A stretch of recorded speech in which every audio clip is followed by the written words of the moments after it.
Assalamualaikum warahmatullahi wabarakatuh. Halo Elin Story Lovers, apa kabar kalian semua? Semoga selalu dalam keadaan sehat, dimudahkan segala urusannya dan dilancarkan rezekinya, serta dijauhkan dari segala musibah, bencana, dan mara bahaya yang ada di dunia ini. Sebelum kita lanjut ke dalam story, jangan lupa subscribe, like, komen, dan share. Dan aktifkan tombol loncengnya agar kalian tidak ketinggalan dengan story-story yang terbaru. Namun tiba-tiba Mas Paijo ini merasakan suasana di sekitarnya menjadi agak aneh.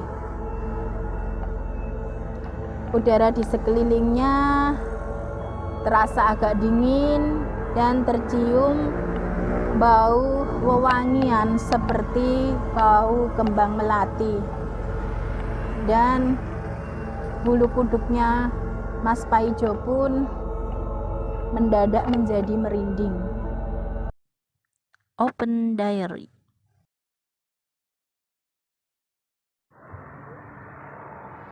Assalamualaikum warahmatullahi wabarakatuh.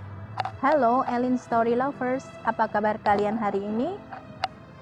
Kali ini saya akan membawakan sebuah kisah yang agak sedikit berbeda dari cerita-cerita sebelumnya yang pernah saya bawakan di Elin Story. Kali ini ceritanya agak sedikit horor, pengalaman yang menyeramkan dari seseorang yang identitasnya tidak mau disebutkan. Ya, kita sebut saja namanya Mas Paijo.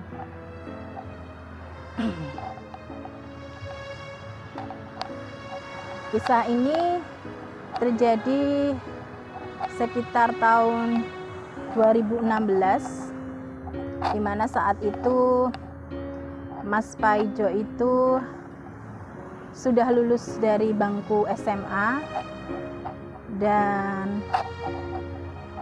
bekerja di sebuah minimarket yang ada di Kota Gombong. Mas Paijo sendiri tinggalnya di sebuah desa di wilayah Gombong. Nah, Mas Paijo ini adalah seorang lajang, karena orang tuanya yang bekerja sebagai seorang petani tidak mampu membiayai untuk melanjutkan kuliah, sehingga Mas Paijo saat itu memutuskan untuk bekerja di sebuah minimarket.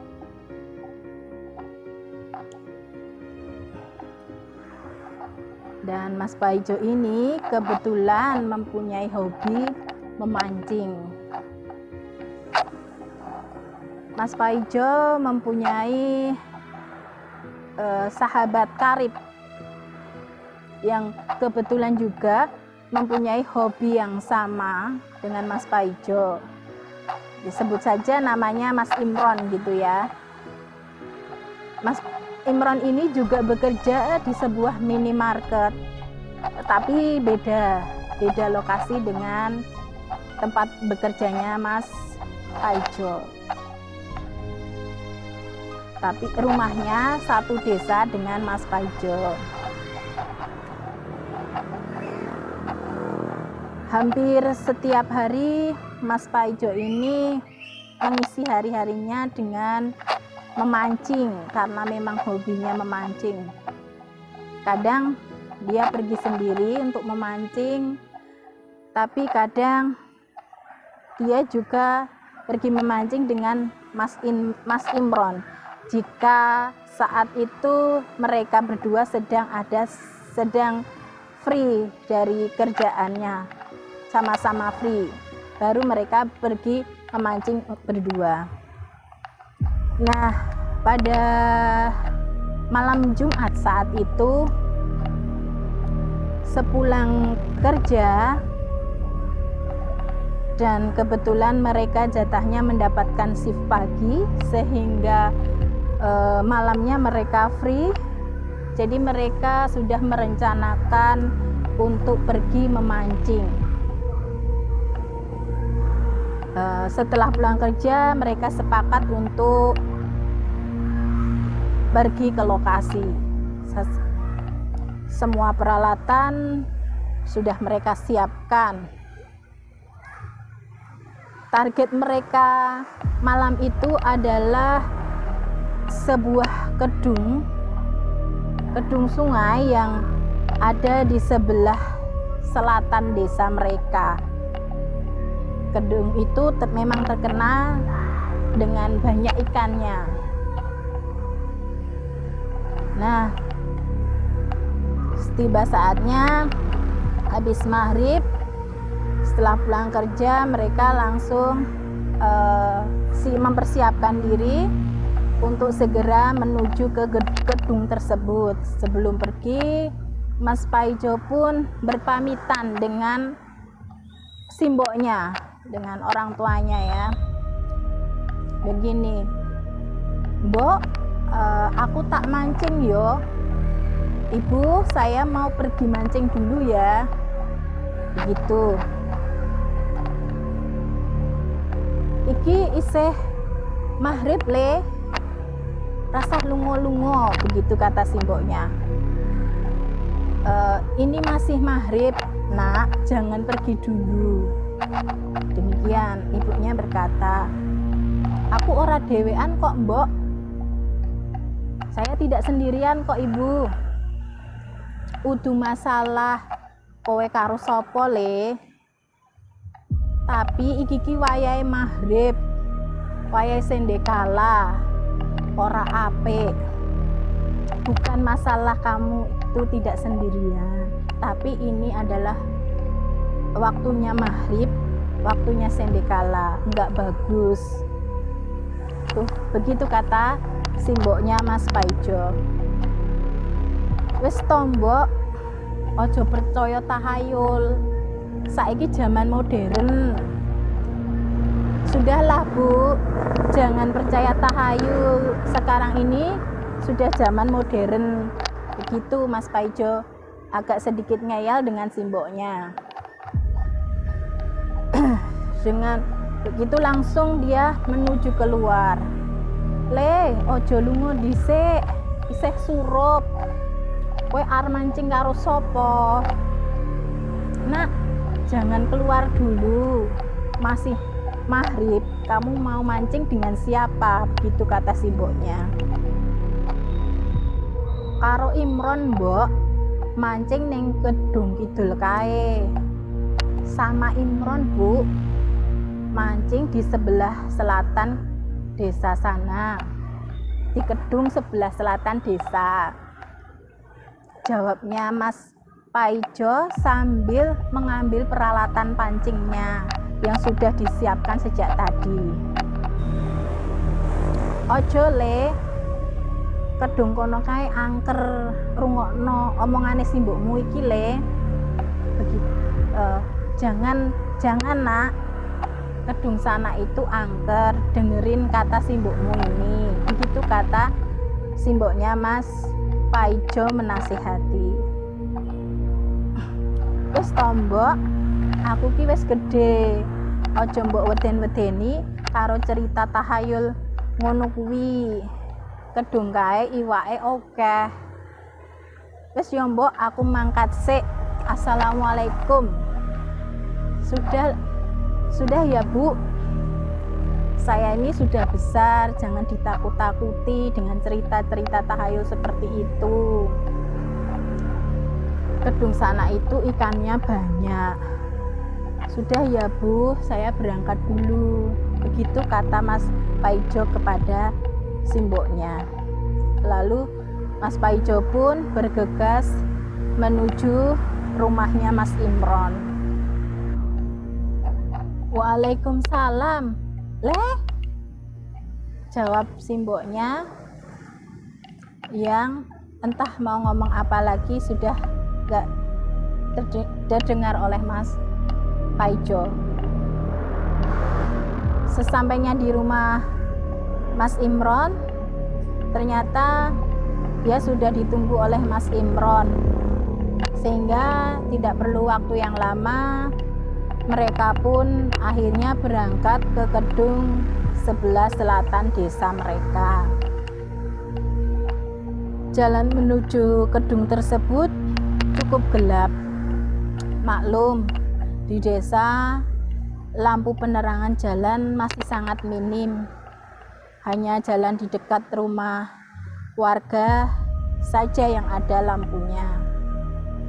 Bermodalkan lampu senter, mereka menyusuri jalan setapak menuju gedung tersebut. Sekitar kurang lebih 10 menit, mereka pun sampai di lokasi gedung tersebut dan segera mempersiapkan alat pancing yang mereka bawa. Mron, aku tak ning sebelah kono wae yo, cedak watu gede kae. Mron, saya tak di sebelah sana aja, di dekat sebuah batu besar sana, katanya Mas Paijo sama Mas Imron. Oke Jo, aku ning kene wae, iki posisine pas nggo mancing. Oke Jo, saya di sini saja. Di sini posisinya sangat pas untuk memancing, jawabnya Mas Imron. Kemudian Mas Paijo melangkah menuju sebuah batu besar yang ada di sebelah bawah tanggul sungai di sekitar gedung. Beberapa saat kemudian suasana kembali sunyi. Hanya gemericik air saja dan suara jangkrik yang terdengar oleh mereka. Mas Paijo melangkah ke sebuah batu besar. Setelah melangkah ke sebuah batu besar tersebut, setelah 10 menit kemudian jorannya Mas Paijo terasa ada yang menarik-narik dari bawah, dan benar saja strike yang pertama Mas Paijo dapatkan. Mron, aku entuk nila. Mron, aku dapat nila, teriaknya Mas Paijo sama Mas Imron. Sip Jo, aku yo strike iki. Wah, lele Jo. Sip Jo, aku juga strike ini. Wah, ikan lele Jo. Begitu katanya Mas Imron menjawab sahutannya Mas Paijo tadi. Memang benar, gedung ini banyak ikannya. Baru sekitar setengah jam saja kita sudah mendapatkan cukup banyak ikan. Namun tiba-tiba Mas Paijo ini merasakan suasana di sekitarnya menjadi agak aneh. Udara di sekelilingnya terasa agak dingin dan tercium bau wewangian seperti bau kembang melati, dan bulu kuduknya Mas Paijo pun mendadak menjadi merinding. Mas Paijo pun melihat ke arah Mas Imron. Mas Imron masih memegang jorannya di atas sana sambil sesekali menghisap rokoknya. Karena Mas Imron ini memang kebetulan seorang perokok berat. Imron, teriaknya Mas Paijo memanggil Mas Imron. Opo Jo? Jawabnya Mas Imron. Kowe mambu wangi-wangian ora? Kamu mencium bau wangi tidak? Begitu tanyanya Mas Paijo. Ora Jo, aku mau mambu rokokku. Enggak Jo, saya cuman mencium aroma rokok dari rokokku saja. Jo, kuwi sapa ning sebelah tenganmu? Jo, itu siapa yang ada di sebelah kananmu? Begitu teriak Mas Imron kepada Mas Paijo. Kemudian Mas Paijo pun menengok ke sebelah kanannya, dan benar saja ada sosok berbaju putih dan berambut panjang duduk membelakangi Mas Paijo yang saat itu sedang memancing menghadap ke kedung tersebut. Aroma melati semakin menyengat saat Mas Paijo melihat ke arah sosok tersebut. Sosoknya seperti seorang perempuan. Kemudian bulu kuduknya Mas Paijo pun semakin merinding. Mendadak Mas Paijo jadi teringat kata-kata simboknya. Kalau gedung ini adalah gedung yang angker. Tapi Mas Paijo masih menepis keyakinan simboknya itu. Itu cuma tahayul aja. Mas Paijo mencoba berpikir rasional. Zaman modern seperti ini mana ada hantu. Kemudian Mas Paijo mencoba menyapa perempuan itu. Mbak, sampeyan ki sapa? Kok ujuk-ujuk wis ning kene? Mbak, kamu itu siapa? Kok tiba-tiba sudah berada di sini? Begitu tanya Mas Paijo kepada perempuan yang ada di sebelah kanannya tadi. Tidak ada jawaban. Mas Paijo pun meletakkan jorannya, kemudian berdiri dan mencoba berjalan ke arah depan sosok tersebut. Namun belum lagi sampai di depannya, sosok itu menoleh ke arahnya Mas Paijo dan astagfirullahaladzim, mukanya hancur dan berdarah.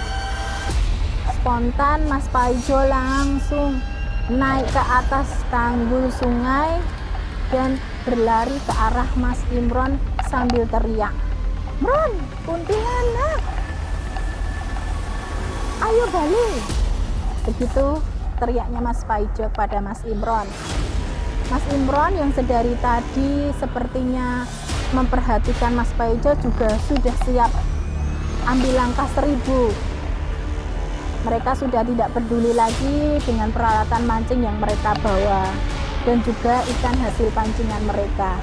Hanya senter yang sempat mereka bawa untuk berlari menuju rumahnya. Sesaat kemudian mereka sampai di teras rumah Mas Paijo sambil terengah-engah. Simbok keluar dari dalam rumah dengan wajah penasaran. "Ono apa le? Kok ngos-ngosan? Raine pucat. Ada apa nak? Kok terengah-engah, wajahmu pucat?" tanya Simbok kepada mereka berdua. Ono kuntilanak, Mbok.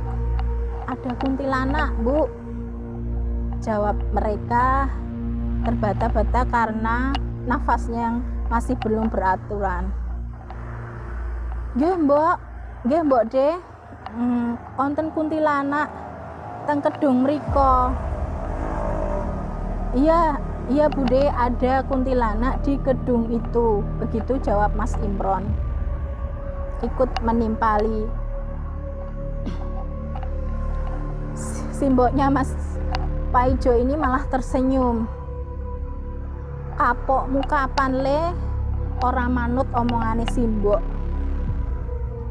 Mau simbok lak wis kondo, kedung kae pancen akeh iwake, tapi angker.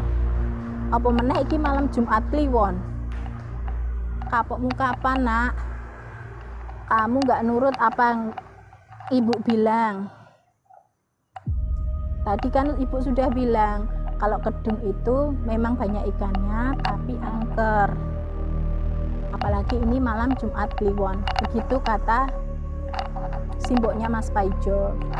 Iya mbok, aku kapok. Saiki aku bakal nurut opo omonganmu mbok. Iya bu, saya kapok, saya bakal nurut apa yang ibu bilang. Jawabnya Mas Paijo kepada simboknya. Nah, demikian cerita dari Mas Paijo. Semoga kita dapat mengambil hikmah dari kejadian ini, bahwa kita harus mendengarkan apa kata orang tua kita, khususnya kata dari ibu kita. Terima kasih Mas Paijo yang sudah berbagi kisah horor di Elin Story untuk kali ini. Nah, untuk kalian yang mempunyai cerita yang serupa dengan Mas Paijo atau kisah-kisah lain yang tidak bisa kalian lupakan sepanjang hidup kalian, silahkan kalian kirim di email melalui elins.story@gmail.com. Sekian, wassalamualaikum warahmatullahi wabarakatuh.